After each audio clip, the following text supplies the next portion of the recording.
I work with a group called Big Rock, and technically we actually mostly invest in California companies. California, we believe, is going to be the biggest export market in this country and possibly in the world. So what we do is we actually connect operators, great companies, compliant companies with an investor network. So yes, we are talking accredited investors and such, but we certainly believe that this plant is going to move forward in a way and create more sustainable industry, and we are trying to invest in a diverse range of operators across the full vertical spectrum. We believe that cannabis is not a drug, so let's all just, lose that stigma. Be careful when you reference it as medicine, but it definitely has healing qualities. It's a plant, it's a vegetable, it's a flower. We believe that California is going to produce the best. Well, we have 80% of the genetics that, obviously we probably all have some, great person's number in our cell phone for a New York delivery. Probably a lot of that's still coming from California. And obviously we've got really amazing terroir out there. So you can have, a couple outdoor seasons, 2 outdoor sustainable seasons in the state. And finally, we really believe that this industry has the promise to actually create a more inclusive, equitable, and sustainable industry. So hopefully we will all collectively fulfill that promise moving forward.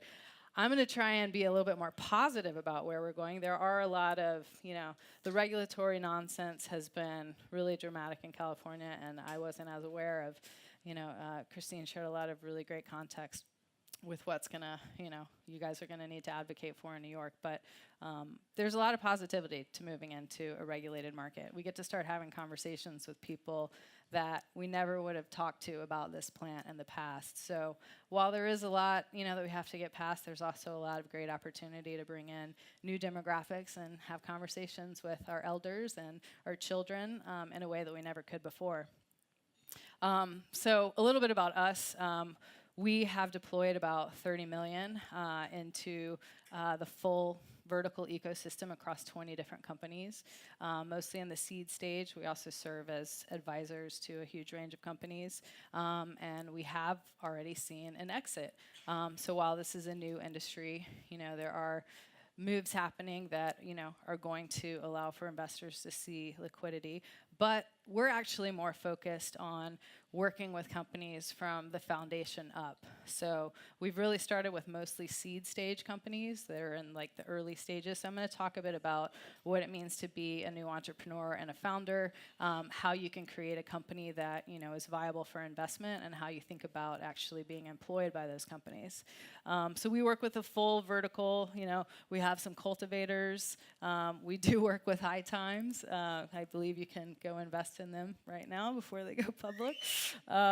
We've got some, biosciences, and obviously, DNA is a precious subject, and it's really important that we have scientists that are, not focusing on homogenizing this plant, but, focusing on the full spectrum promise that it brings. We have certain medicinal companies that, focus on basically creating models for folks that have intense autoimmune or, curative properties. I do believe this plant has curative properties. Certain retailers, and then a lot of really special brands. So we believe that, cannabis, the flower is amazing. We all love flower, but there are so many applications for what you can do with this plant. I'm going to skip over myself because I'm not that cool.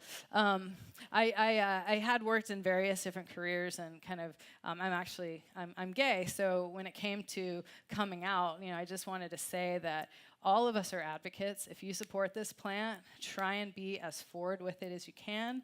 When you're talking to folks that you maybe don't think are welcoming to the plant, there's all sorts of, different historic things you can cite. I believe the Constitution was written on hemp. It was our first major agricultural product at the formation of this beautiful country of ours, independent of what we did to those that were here before us. But so, and obviously topicals, there are so many different ways that you can approach the plant that don't incur any psychoactive element. So what we look for in founders, we're actually more interested in people that are going super deep than people that are going super wide. I just don't think that, yes, very large companies with a lot of capital are going to be able to do everything, but I would say specialize, get really, really good at one specific thing or bringing forward one specific product or one focus for, how you're going to create a retail environment. So deep and singular in a category is super important.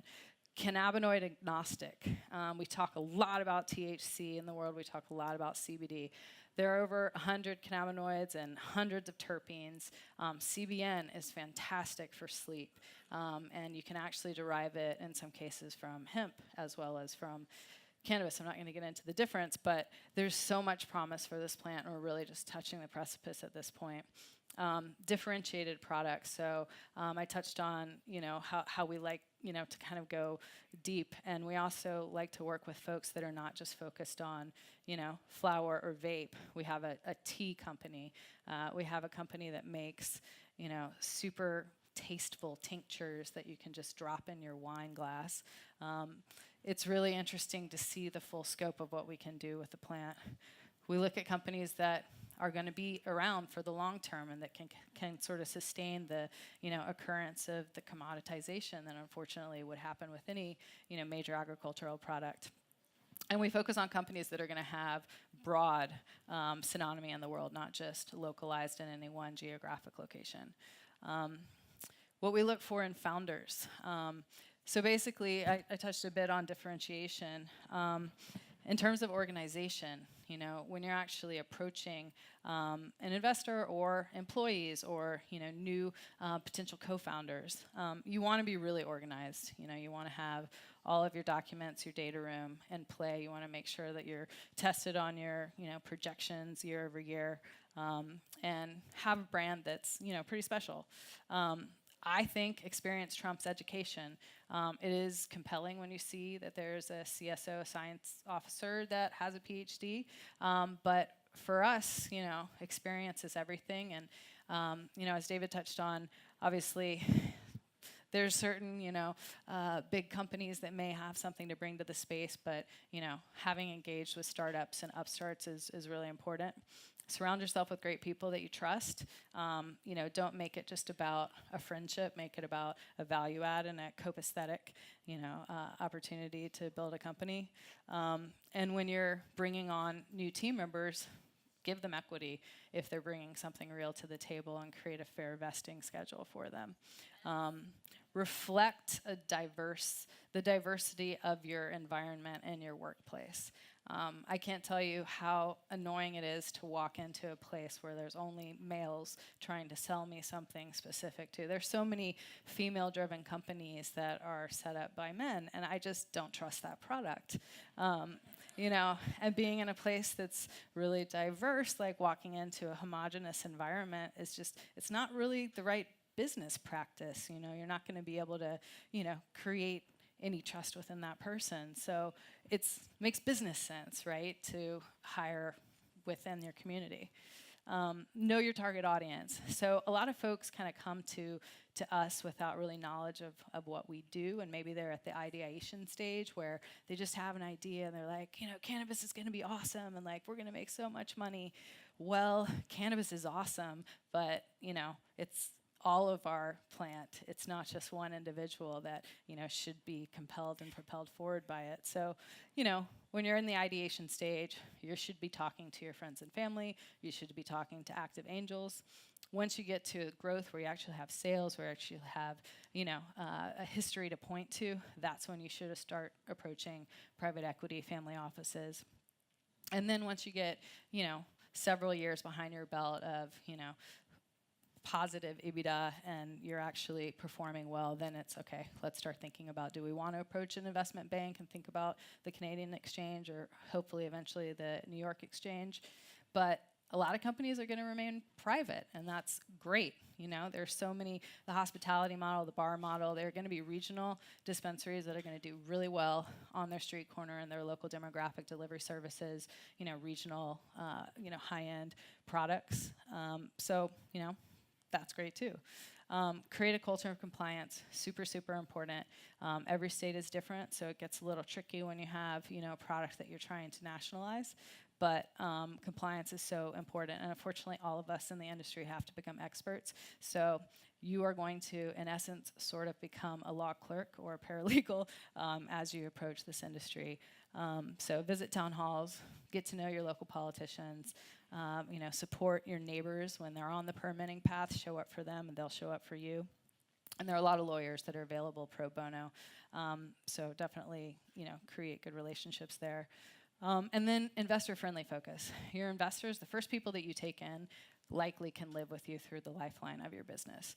They're going to get preferred rights to, any future round that you do. So pick wisely, and also, they sort of kind of become, your family and your advisory team. So you want to make sure that it's a fair situation and that you're valuing your company appropriately. We're not interested in the speculation. It's great that there's a lot of public money coming in through Canada, but we want to see people focusing on growing strong businesses that can be cash flow positive without that speculation in mind. So yeah, focus on growing a great regional and hopefully then statewide and then hopefully national business. In terms of knowing your investors and such, sort of think through, where am I going to be in 1 year? Where am I going to be in 3 years? And then most investors are going to be thinking of 5 to 8 years. So you want to kind of compare where the cannabis industry is to real estate development, to other traditional industries that investors would be focused on in that time frame. Approaching a career in cannabis. So all of us have unique passions, and most of us have some unfortunate pains. Cannabis can probably overlap with almost everything. It's just such an amazing plant. So try everything, be careful with some of the super potent stuff, and make sure that, you're treating the medicinal product differently than you treat the recreational product, but visit dispensaries, go to other states where it is legally available to you. Massachusetts, I think, is obviously the closest at this point. Research and reach out to companies that you're interested in. If you love a brand, tell them. Tell them on Insta, or usually folks are on Insta, email them, try and start that interaction. Attend stuff like this. So I've got some list of other accessible, on the jobs and industry path. All of these, some of them are regional, but all of them are going to have online, videos to access. So Supernova is an amazing organization in the Bay Area, mostly Oakland-based. Women Grow has, stuff in various chapters. You guys may be familiar with a number of these, so I'm not going to continue here. But I did want to list out, a lot of different places where you can actually find jobs. And I think it's appropriate, if you are looking, just send your resume, send your resume to headhunters. They love to have an excess of resumes. One that's not on here, I meant to add Protus Global. That's another good one. They're, very focused on cannabis. So some of these are, non-cannabis focused, and many of them are kind of carving out cannabis tracks. So like Scoutly, for example, they're a broad platform, but they're carving out a cannabis. Same with Lever. You'll see a lot of companies in California that are accessing Lever.